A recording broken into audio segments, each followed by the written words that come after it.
আব্দুল ইবনে ওমর রাদিয়াল্লাহু তাআলা আনহু থেকে বর্ণিত হয়েছে, সিঙ্গেল সিজদা দেওয়ার ক্ষেত্রে নবী করিম সাল্লাল্লাহু আলাইহি ওয়াসাল্লাম এই পদ্ধতি অবলম্বন করতেন। আল্লাহু আকবার বলে সিজদা যাবেন, সিজদা গিয়ে সুবহান রাব্বিয়াল আলা তাসবিহ নিবেদন করবেন, আল্লাহর পবিত্রতা বর্ণনা করবেন, এরপরে উঠে যাবেন, সিজদা কমপ্লিট হয়ে গেছে।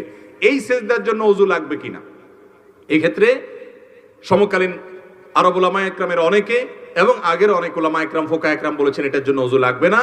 তবে অন্যান্য উলামা একরাম, হানাফি মাযহাবের উলামা একরাম, অন্যান্য উলামা একরামের দৃষ্টিভঙ্গি অনুযায়ী তাদের ইজতিহাদ এবং গবেষণা মতে ওযু লাগবে। অতএব ওযু অবস্থাতে দেওয়াটাই হলো নিরাপদ এবং সতর্কতামূলক, কিন্তু এই সিজদা দেওয়া যাবে। আরেকটা বিষয় হলো, ধরুন আপনার এখন আল্লাহর কাছে খুব দোয়া করতে মন চাইছে, দোয়ার জন্য তিনটা জায়গা হলো সবচেয়ে মোক্ষম। আল্লাহর খুব কাছাকাছি গিয়ে একেবারে প্রত্যক্ষভাবে আল্লাহর কাছে কিছু চাইতে চাচ্ছেন, তিনটা সুযোগ আছে। নাম্বার 1, সিজদা, আকরাবু মা ইয়াকুনুল আবদু মির রাব্বিহি ওয়া হুয়া সাজিদ। বান্দা সবচেয়ে আল্লাহর নিকটে যেতে পারে